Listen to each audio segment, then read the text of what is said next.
Hi friends, welcome back to AG vlogs. இன்றைக்கி நம்ம என்ன vlog பார்க்க போகிறோம் அப்படின்னா, என் ஹஸ்பண்டுக்கு வந்து சுத்தமாக உடம்பு சரியில்லை. செம்ம ஃபீவர் ஒரு 2 நாளாகவே. எப்படி வந்துச்சுன்னு தெரில. ஆக்சுவலாக கிளைமேட் சேஞ்சா இல்லை எங்கேயோ ஜூஸ் வாங்கி குடிச்சாரா, அந்த தண்ணி ஒத்துக்கலையா என்ன ஏதுன்னு தெரியல. ஆனால் ரொம்ப ஃபீவர் அடிக்குது. ஸோ இன்றைக்கி ஹாஸ்பிட்டல் போயிட்டு வந்து ரெஸ்ட் எடுத்துகிட்டு இருக்காரு. பசிக்குதுன்னு சொன்னார். சரி டீ போட்டு கொடுக்கலாம் அப்படின்னு சொல்லி வந்திருக்கேன். அதுக்கப்புறம் இன்னும் கொஞ்சம் நிறைய விஷயங்கள் பேச வேண்டியது இருக்குது. இந்த வீடியோவில் நம்ம பேசலாம். வாங்க ஃப்ரெண்ட்ஸ், வீடியோக்குள்ளே போகலாம். என்ன நடக்குதுன்னு பாருங்கள். ஓகே ஃப்ரெண்ட்ஸ், அவருக்கு வந்து உடம்பு சரியில்லாதனால அவருக்கு வந்து டீயும் பன்னும் போதும், எனக்கு நைட்டுக்கு வேறு எதுவும் வேணாம். டாக்டருமே அதான் சொன்னாங்க, ப்ரெட்டு பன்னு அந்த மாதிரியே சாப்பிடுங்க, இது இட்லி சாப்பிடுங்க, வேறு எதுவும் நான்வெஜ் 1 வீக்குக்கு எடுக்கக்கூடாது அப்படின்னு சொல்லியிருந்தாங்க. சரி ஓகே, நம்ம வந்து டீ போட தெரியாது, இருந்தாலும் போட்டு எடுத்துகிட்டு போகலாம். நல்லா இல்லைனாலும் குடிக்கணும், அதுக்கு பண்ண முடியாது நம்மளால. ஓகே ஃப்ரெண்ட்ஸ், டீ போட ஸ்டார்ட் பண்ண போகிறேன். பட் இந்த தூள்லேயே டீ தூள்லேயே வந்து ஏலக்காய் அதெல்லாமே இருக்குது. அதனால் நம்ம எக்ஸ்ட்ரா போட்டு ஒரு மாதிரி ஆகிட போகுது. அதனால் இந்த டீ தூள்லேயே நம்ம ஸ்டார்ட் பண்ணலாம். சுகர், டீ தூள்,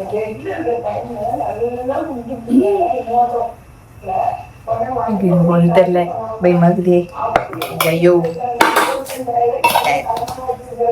அந்த இதில் என்ன சொல்லியிருந்தாங்க அப்படின்னா, சக்கரை டீ தூள் ரெண்டுத்தையும் ஃபஸ்ட்டு போட்டு கொஞ்சம் ஹீட் பண்ணுங்க அப்படின்னு சொல்லியிருந்தாங்க. ஸோ அந்த மாதிரியே நான் பண்ணியிருக்கேன். சக்கரை டீ தூள் அவங்க சொன்ன குவான்டிட்டியிலே போட்டுக்கிறேன். டீ போட்டுட்டு வந்துட்டேன். ஏதோ வாந்தி சவுண்டு வேறு ஏதாவது சவுண்டு கேட்டால் யாரும் ஓடிலாம் வர வேண்டாம்.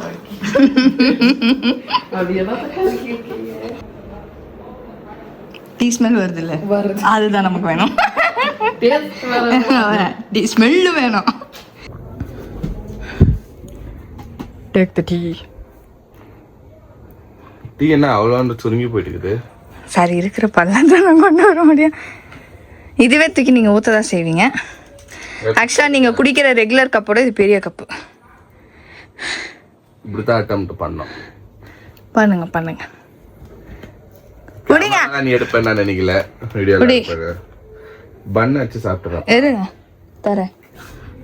Okay, how's it? சூப்பரா இருக்கு. சீரியஸா அது ஃபீவர் இருக்கு, வாய்க்கு அப்படி தெரியல. பட் இப்படி அட்லீஸ்ட் இப்படியாவது நீ வந்து கத்துக்குன்னு எனக்காக நீ பண்ணுறது அப்படியே நீ ப்ரோ ஆயிடுவேன். ஓகே, அதனால வாய்க்கு நல்லா தான் சூப்பராக இருக்குது. நிஜமா நல்லா இருக்கு. நிஜமா நல்லா இருக்கா? ஓகே ஃப்ரெண்ட்ஸ், எப்படி இருக்கிறீங்க எல்லாரும்? நீங்கள் எப்படி இருக்கிறீங்க? என்ன பார்த்தா தெரியலீங்களா ஃப்ரெண்ட்ஸ், ஒரு 2 டேஸாக எனக்கு வந்து ஃபீவரு. ஓகேங்களா, இப்போட நான் 10லேருந்து சடனாக ஒரு மெயில் வந்துச்சு. ஆக்சுவலி நான் லீவ் எனக்கு உடம்பு முடியலன்னு சொல்லிட்டு, ஆல்ரெடி என்னோட காம்ப் ஆஃப் தான் 7 days வந்து எக்ஸ்ட்ரா ஆகிடக்கூடாதுன்னு சொல்லிட்டு ஆஃபீஸ்லேயே ஒரு காம்ப் ஆஃப் தருவாங்க. சரி, ஒரு மெயில் வந்துச்சு. அது ஏன் வேலை பண்ணியிருந்தேன். இப்போ வேலைன்னா அந்த மெயில் அம்சத்தை திருப்பி படுத்துருவா ஃப்ரெண்ட்ஸ். ரொம்ப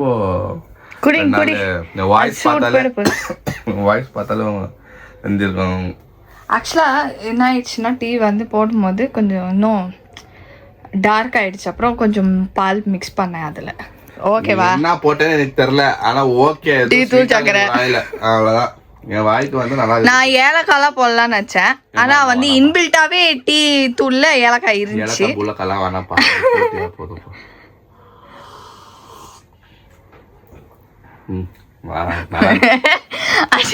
நல்லா இருக்குப்பா, சீரியஸா நல்லா இருக்கு ஃப்ரெண்ட்ஸ். எனக்கு கூட முடியல.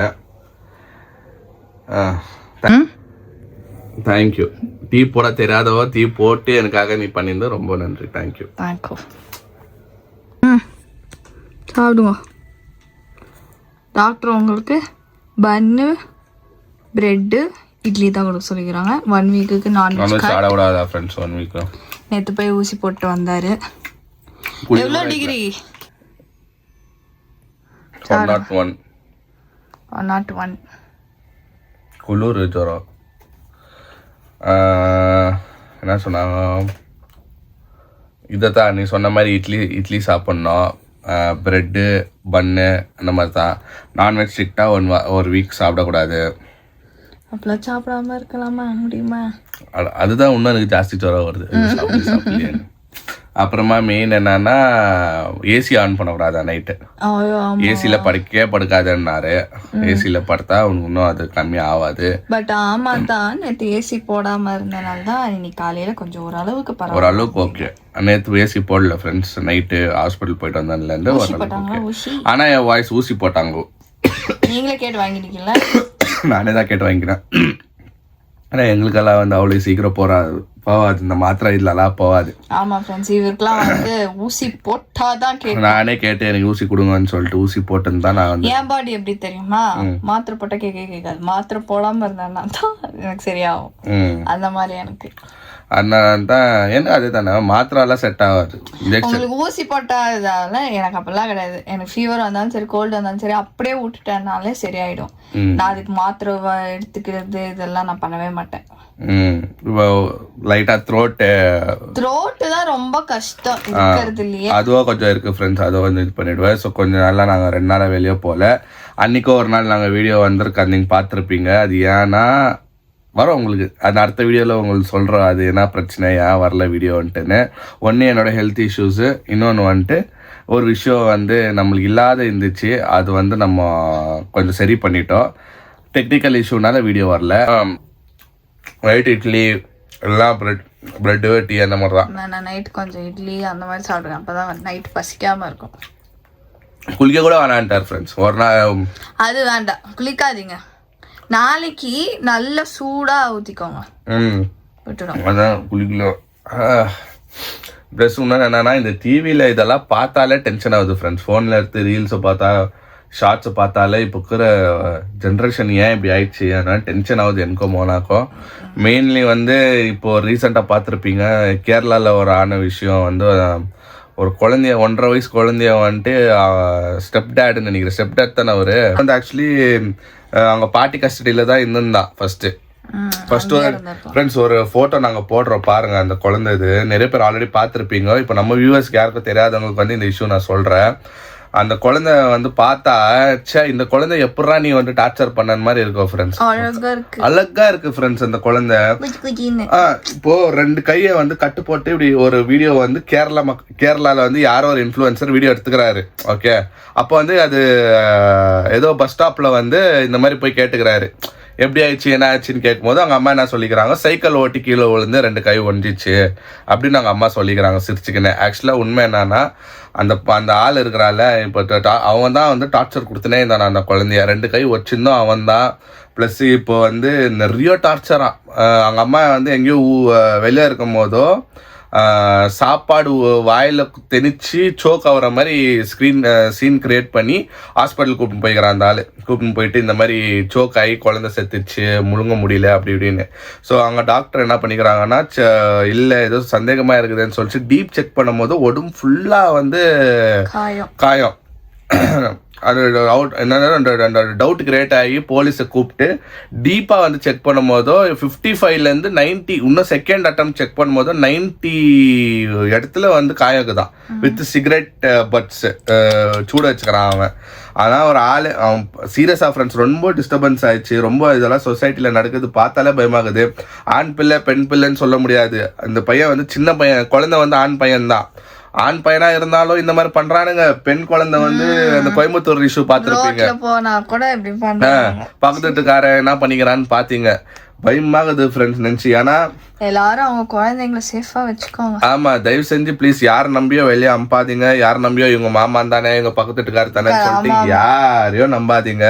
பிளஸ் வந்து வெளியில விளையாட விடுறதே பயமா இருக்கு. எல்லாரும் என்ன சொல்லுவாங்க, வெளியில வந்து சோஷியலைஸா வந்து குழந்தைங்களை விடணும் அப்படின்னு. ஆனா இந்த ஜெனரேஷன்ல வேணவே வேணாம், வீட்டுக்குள்ளரே விளையாடட்டும் அப்படின்னு. இல்ல ஆமா, அது ரொம்ப வந்து ஹார்ட் பிரேக்கிங்கா இருக்கு ஃப்ரெண்ட்ஸ். என்னன்னா எவ்வளவு பேருக்கு வந்து குழந்தையோட அருமை தெரியுதான்னு தெரியல. ஆனா உண்மையில இன்னொரு விஷயம் என்ன அப்படின்னா, இப்பெல்லாம் நம்பி குழந்தைங்களை ஸ்கூலுக்கு கூட அனுப்ப முடியாத மாதிரி ஆயிடுச்சு. அந்த மாஸ்டர் ஒருத்தர் அந்த குழந்தை இது பண்ணாரு அந்த மாதிரி. அதாவது எங்க போனாலும் குழந்தைங்களுக்கு இப்போ சேஃப்டியே இல்லை, சுத்தமா இல்லை. அது எந்த ஊரா இருந்தாலும் சரி, அது தமிழ்நாடாலும் சரி பெங்களூராலும் சரி, எல்லா ஊர்லயும் வந்து இந்த ஒரு ப்ராப்ளம் இருக்கு. ஸோ வந்து எல்லாருமே வந்து கஷ்டப்பட்டு அந்த குழந்தைய பெற்று வளர்த்து இதெல்லாம் பண்ணுவாங்க. அதனால வந்து எல்லாரும் கொஞ்சம் ஜாக்கிரதையா வச்சுக்கோங்க குழந்தைய. நம்ம வெளியில் அனுப்பி விளையாட விடுறதுன்றது ஓகே தான். ஆனால் வந்து இப்போ இருக்க காலகட்டத்துக்கு குழந்தைங்க கண்ணு முன்னாடி இருந்தாலே இப்போ அதை யார் எப்போ தூக்கின்னு போவான்னு தெரில. இப்போ குழந்தைங்கள வெளில விட்டு நம்ம காணோன்னா அது எந்த பேரண்ட்ஸ்னாலையும் ஏற்றுக்க முடியாது. ஒரு நாள் ஒரு நியூஸ் பார்க்கும்போது பகீர் பகீர் பகீர் அப்படின்னு இருக்குது. ஆமாம் ஃப்ரெண்ட்ஸ், ஏன்னா இது வந்து நாங்கள் வந்து அவேர்னஸாக இருக்கணும்னு சொல்லிட்டு தான் நாங்கள் சொல்கிறோம். எனக்கு தெரியும் இந்த டாபிக் சேர்ந்து எங்கேயோ போயிடுச்சுன்னு சொல்லிட்டு. ஆனால் ஒரு 2 நாளாக நாங்கள் வந்து 2 பேரும் ஃபீல் பண்ணிட்டு இருந்தோம். ஏன்னா நாங்களும் வந்து இப்போ சொசைட்டியில் வந்து எங்களுக்கும் வந்து அடுத்தது வந்து குழந்தைன்னு ஒரு விஷயம் வரப்போகுது. இதெல்லாம் நாங்கள் கண்ணில் பார்த்து வந்து எங்களுக்கும் பயம் ஆகுது.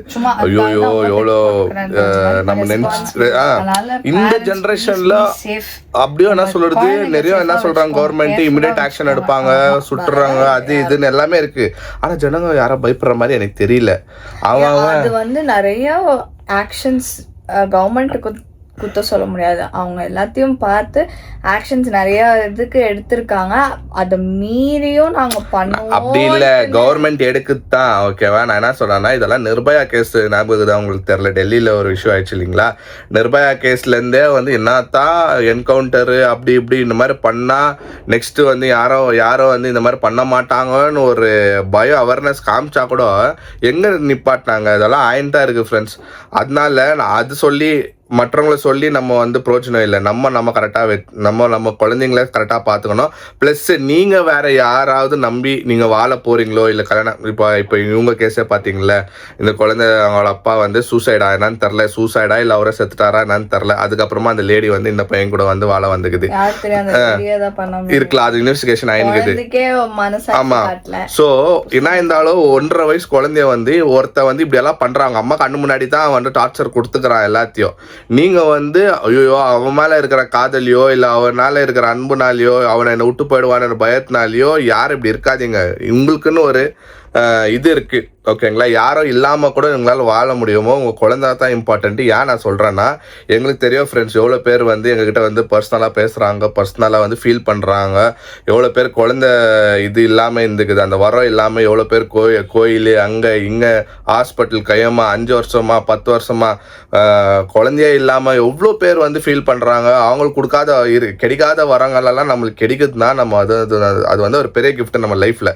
தயவு செஞ்சு நீங்கள் வந்து உங்கள் பசங்களை வந்து நல்லபடியாக ஸ்கூலுக்கு அமிச்சா கூட ஒரு நல்ல இது சொல்லி கொடுத்து அனுப்புங்க பசங்களுக்கே சொல்லி கொடுக்கணும். ஆமா, கூடாது. யார் என்ன பண்ணாலும் வந்து சொல்லணும். சாக்லேட் கொடுத்தா நம்ம இப்போ இன்னொருக்கும் அந்த சாக்லேட் டெக்னிக் தான் ஓடினுங்குது. அந்த கோயம்புத்தூர் குழந்தைக்கு வந்து அந்த குழந்தை கூட சாக்லேட் கொடுத்து தான் யாருக்கும் சொல்லி கொடுங்க. இந்த மாதிரி சாக்லேட் கொடுத்து யாரும் அங்கிள் பண்ணானும் பக்கத்துட்டு அங்கிள் தான் வாமா போகலாம் இல்லை வாட்ச்மேனோ யாரும் நம்ம அதுங்க. ஏன்னா வயசெல்லாம் இல்லை ஃப்ரெண்ட்ஸுங்க, சின்ன பசங்க தான் பெரிய பசங்க அதெல்லாம் இல்லை. யார் வேணாலும் என்ன டைம்ல வந்து மிருகமாக மாறுவாங்கன்னு நம்ம சொல்ல முடியாது. எங்கள் சேனல் மூலியமாக நான் உங்களுக்கு வந்து ஒரு அவேர்னஸாக கொடுக்குறேன். ஏன்னா எங்களுக்கு எவ்வளோ அழகான ஒரு ஃபேமிலி இருக்கீங்க, 1.8 மில்லியன் நம்ம பீப்புள் நம்மளை பார்க்குறீங்கன்னா எல்லாரும் நம்மளுக்கு வந்து இம்பார்ட்டன்ட் தான் ஃப்ரெண்ட்ஸ். அதனால தான் நாங்கள் வந்து இந்த அவேர்னஸாக இந்த வீடியோ உங்களுக்கு சொல்லணும்னு நாங்கள் ஆசைப்பட்டோம். ஓகே ஃப்ரெண்ட்ஸ், இந்த வீடியோ உங்களுக்கு பிடிச்சிருந்தா லைக் பண்ணுங்கள், ஷேர் பண்ணுங்கள், சப்ஸ்கிரைப் பண்ணுங்கள். அதோட முக்கியமான விஷயம் நம்மளோட இன்ஸ்டாகிராம் பேஜ் லிங்க் கிளிக் பண்ணி ஃபாலோ பண்ணிக்கோங்க. ஓகே, பாய்.